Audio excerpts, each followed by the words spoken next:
Един от главните виновници, що се отнася до сковаността във врата, е трапецовидният мускул. Той се разделя на три части, в зависимост от това, на къде сочат мускулните влакна. Горната част започва от основата на тилната кост и от първи до седми шиен прешлен и се захваща за ключицата и акромиона. Движенията, които извършва, са повдигане и външна ротация на лопатката и екстензия на врата. Средната и долната част започват от 1 до 12 торакални прешлени и се захващат за гребена на лопатката и акромиона.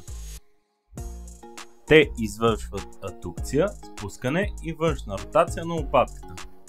На тази схема може да видите на кои места се усеща болката при възпален или скъсен трапецовиден мускул.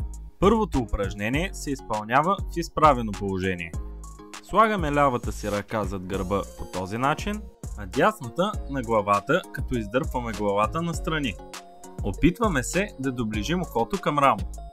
Когато достигнем максималния обем на движение, отпускаме леко и избутваме с главата в противоположната посока, като ръката стабилизира.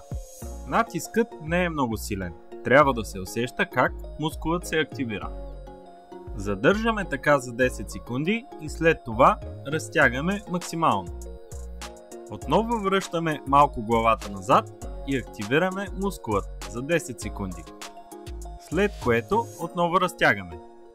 Тази техника се изпълнява за всяка една от страните по 3-4 пъти.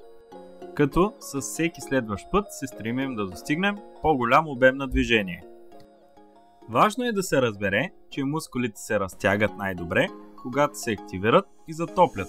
Затова тази техника има толкова добър ефект, защото първо затопляме мускулатурата и после разтягаме.